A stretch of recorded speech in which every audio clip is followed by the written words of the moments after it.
Patterson Library friends. This is week 4 of our Imagine Your Story summer reading program, and I'm here today with you daring dragons, kids who are entering grades 3 and 4. Anyhow, it's been a great summer, and a lot of you have been reading and logging in on the Read Squared program. If you haven't been logging in your minutes read, make sure you do, because if you get 1,000 minutes read, you'll be entered in a grand prize drawing. I'll tell you about that drawing next week. You'll also have a book put into the library in your honor. This particular book that I'm going to read to you soon was put in the library in 2002 by a super summer reader named Emily McCord. She happens to be a friend of mine. Now she's all grown up. She lives in Albany, New York. But when she was just a kid, she had this book put in the library, and it's still here. So it's really fun to have honor books put in the library, and anyone who gets to 1,000 minutes read will have one put in your honor. Today I'm going to read this story, The Magic Hat, which is about a friendly wizard. And then I'm going to read this one called The Wizard. And this wizard's not quite as friendly. We're going to then do some wizardy experiments. And you can pick up a goodie bag today or in the next few days here at Patterson Library. And it will have some experiments, some websites you can go to, the ones that we're going to do today, and some others in it, as well as some things for our story time next week about Greek gods and goddesses. There'll be some mazes and labyrinth activities and some other things there. So it's fun to pick up those goodie bags. There's also going to be a few prizes this week in the goodie bag.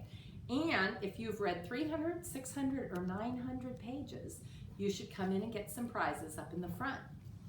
Remember too, if you do the missions, your name goes in the raffle drawings, and I'll be doing one of those next Monday. It'll be the last one next week. This first story by Mem Fox is called The Magic Hat. Ooh, this tells me here comes the hat in the wind. One fine day, from out of town, and without any warning at all, there appeared a magic hat. Oh, the magic hat, the magic hat. It moved like this, it moved like that. It spun through the air and over the road and sat on the head of a warty old toad. Oh my goodness, it turned that man into a toad. Oh, the magic hat, the magic hat. It moved like this, it moved like that. It spun through the air like a bouncing balloon, and it sat on the head of a hairy baboon. Oh, the magic hat, the magic hat. It moved like this, it moved like that. It spun through the air from way over there and sat on the head of a sleepy old bear. Oh, the magic hat, the magic hat. It moved like this, it moved like that. It spun through the air, it's true, and sat on the head of a kangaroo. Oh, the magic hat, the magic hat. It moved like this, it moved like that.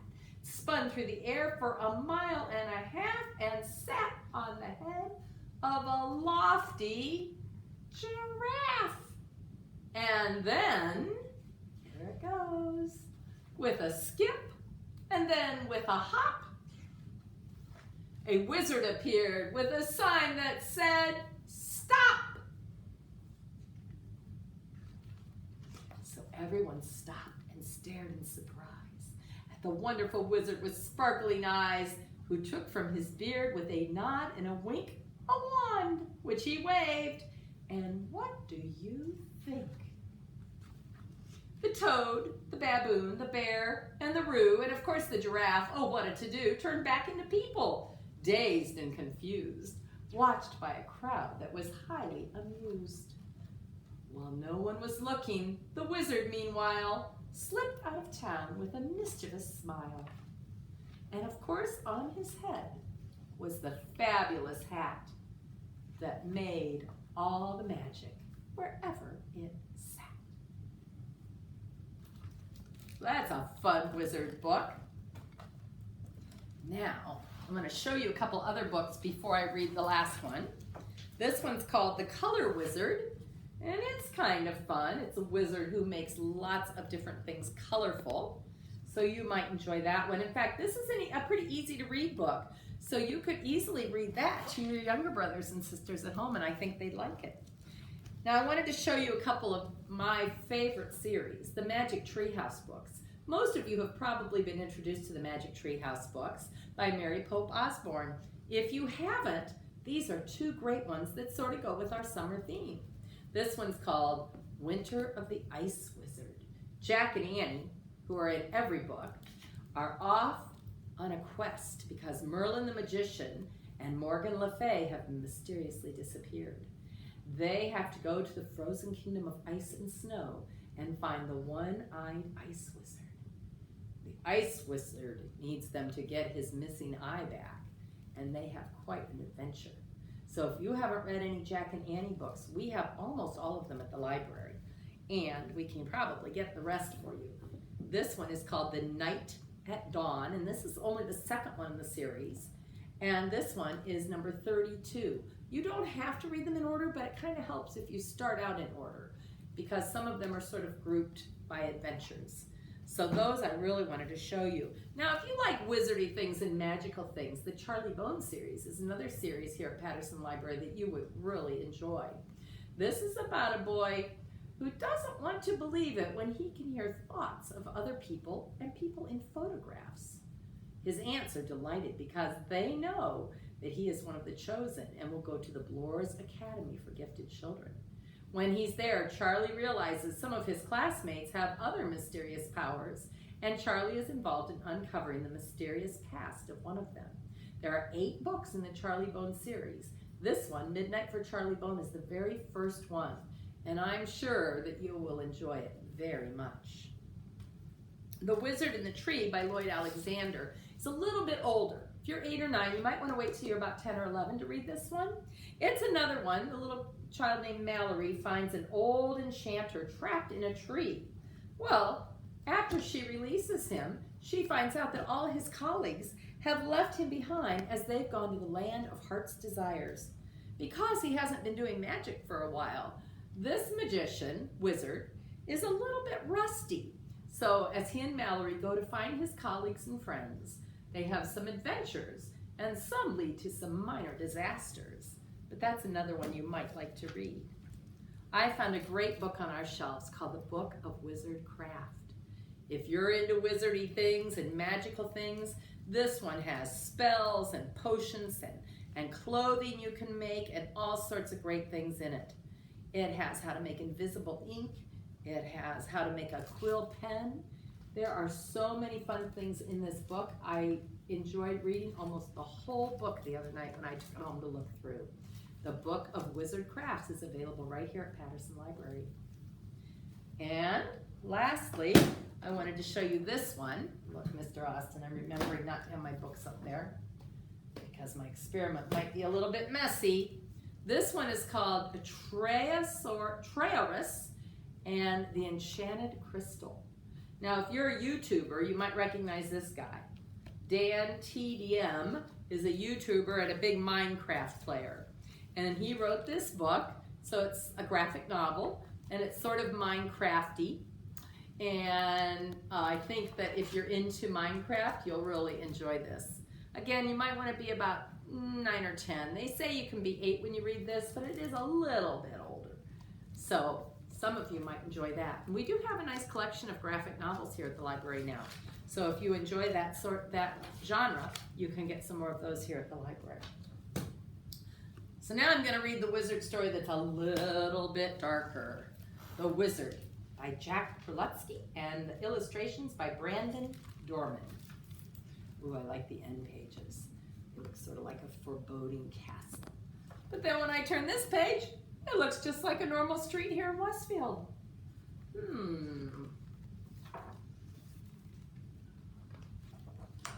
The wizard, watchful, waits alone within his tower of cold gray stone, and ponders in his wicked way what evil deeds he'll do this day.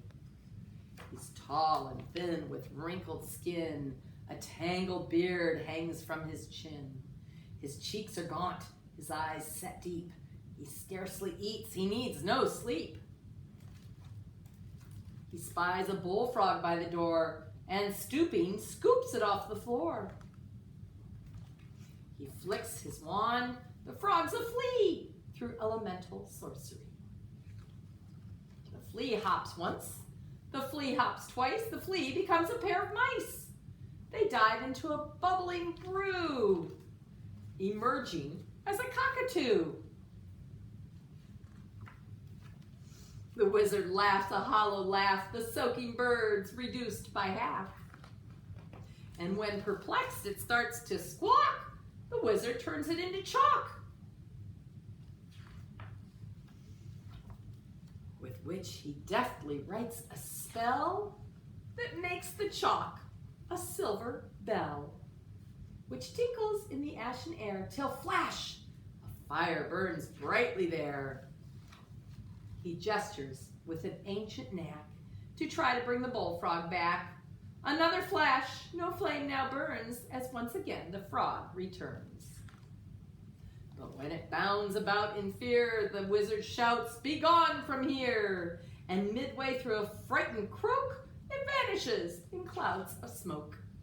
The wizard smirks a fiendish smirk, reflecting on the woes he'll work, as he consults a dusty text and checks which hex he'll conjure next. He may pluck one off the spot and turn him into who knows what. Should you encounter a toad or lizard, look closely. It may be the work of the wizard. That one's kind of fun. Now, while Mr. Austin switches the camera over to my experiment place, I have to go get my magic wand because I forgot to get it out. So I'll meet you at the experiment table in just a minute.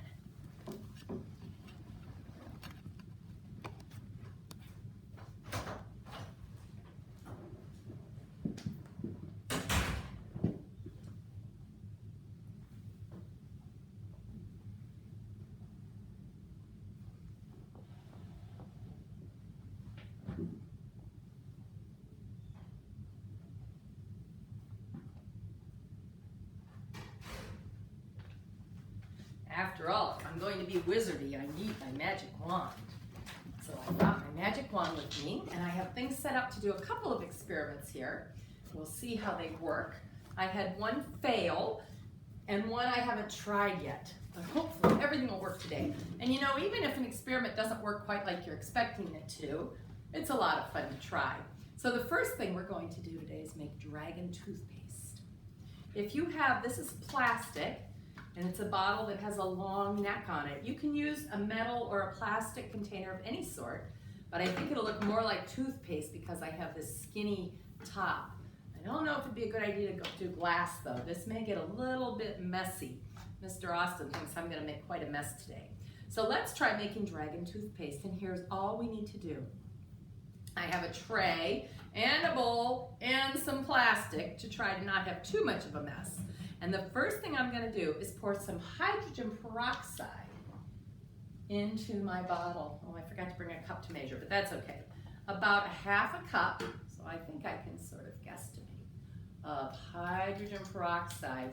Now, I did not try this before, and sometimes if hydrogen peroxide is too old, it doesn't work quite as well, but I think it's going to work. I don't think this hydrogen peroxide is too old. Then I'm going to add just a little touch of food coloring there because my toothpaste is going to be green. My dragon likes green toothpaste. And I'm going to sort of shake that together a little bit. Then I'm going to put a little dash of dish soap. I'm not sure why the directions say that, but if nothing else, it'll make it not quite as messy to clean up if it gets on things. I go home, oh, my bottle's leaking a little, but that should be okay. So we're going to do this kind of quickly. So then, in my other cup, I'm going to mix 2 tablespoons of water with 1 tablespoon of yeast. So my yeast is quick rise, and I hope it's instant yeast. I hope that that works okay. So I'm going to do 1 tablespoon of yeast. Come on. Should have opened that up ahead of time. Oh dear. I'm gonna have to grab my scissors. Just a second. I'll be right back. It's just like when you're here for story time.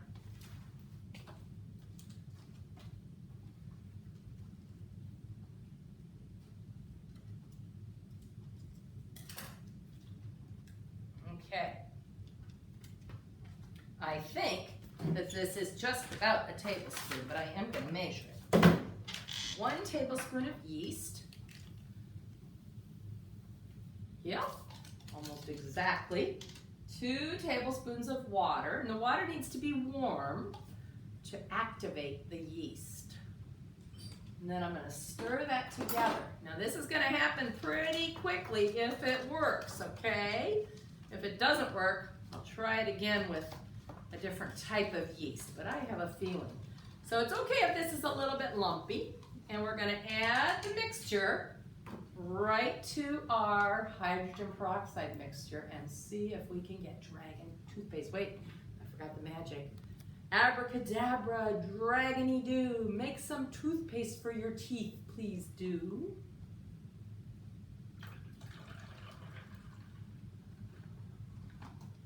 Oh, it's working. I don't know if it's going to come all the way out of the bottle. I'm going to turn it so you can see. It's definitely foaming up.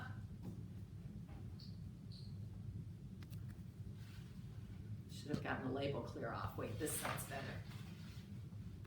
So it was only this much in the bottom, and now it's up to here. Let's see if it comes all the way out. And give it a little shake. My bottle actually is leaking a little off of the bottom, my plastic bottle. So that may have caused a little problem. Some of the hydrogen peroxide may be leaking out, but I think it's coming. Be careful at home. It may come faster for you than it is for me. Part of mine's squirting out at the bottom, and that's not so good. I'm going to try one more little thing. I'm going to put a little bit of hydrogen peroxide in this cup too, because there's still quite a bit of yeast in here.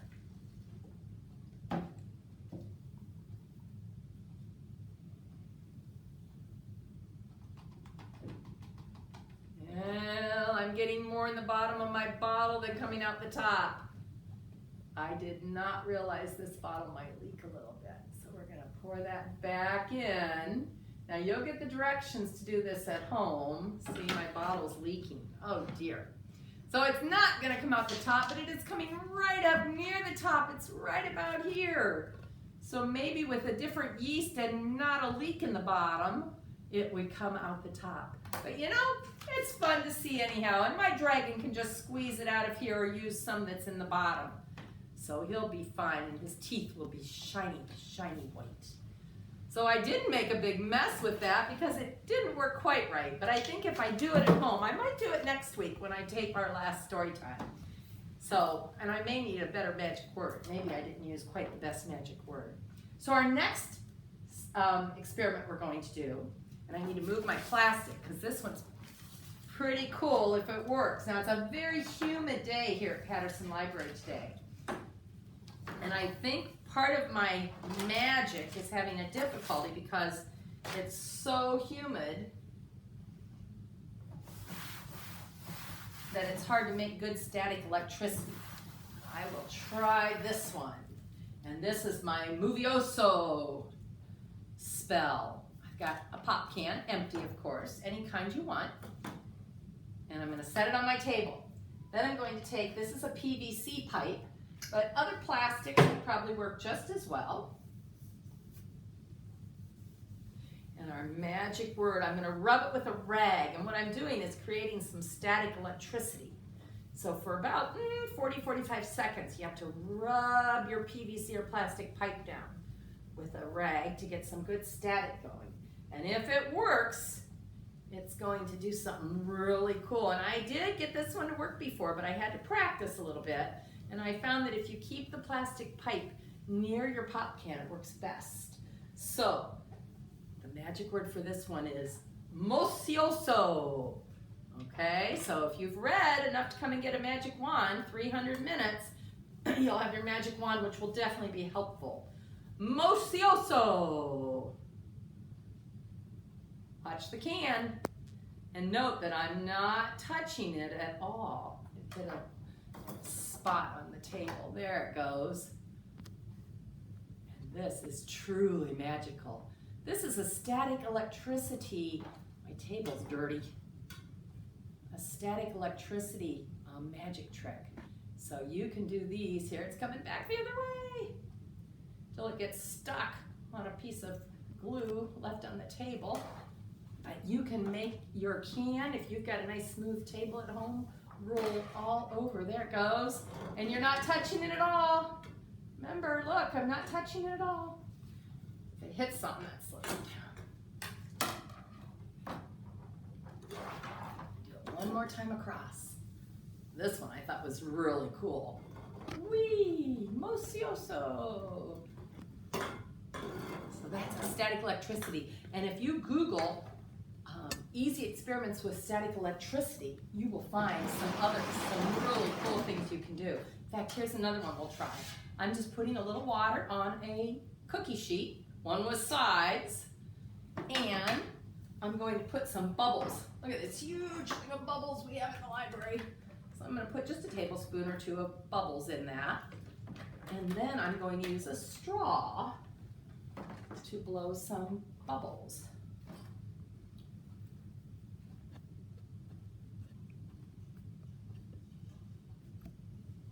I might not have put enough bubble stuff, just a minute. Put a little more bubble solution. This one did work for me earlier, so I think it'll be fine. Ooh, okay.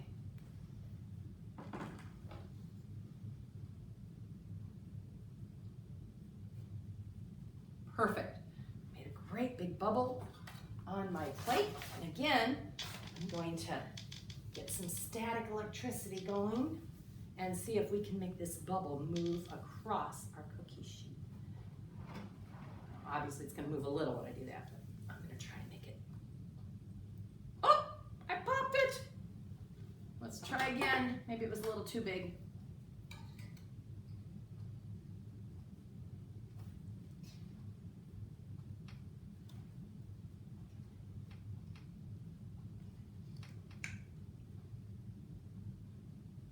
What I found is it likes to touch the bubble. There we go. Let's try that one. You have to be really careful. It tries to get close to the bubble and oh, it might be sticking on the side too much. Oh, wait a minute. Let me try one over here. That might be better. Okay, let's get the static.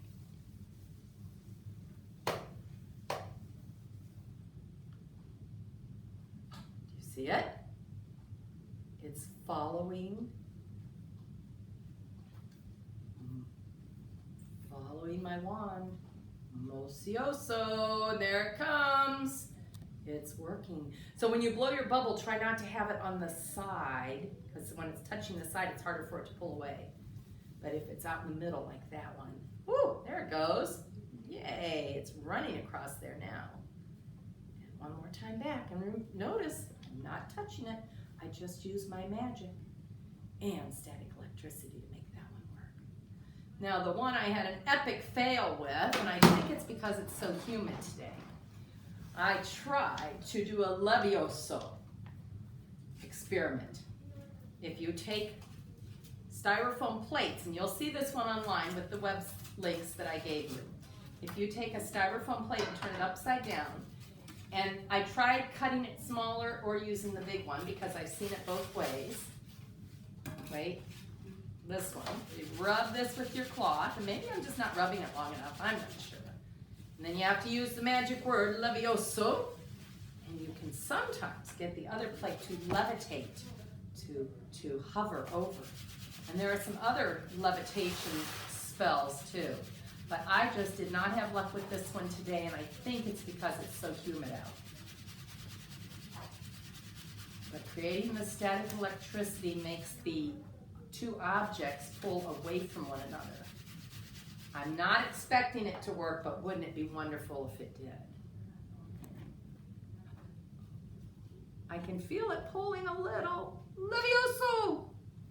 No, it's not going to work.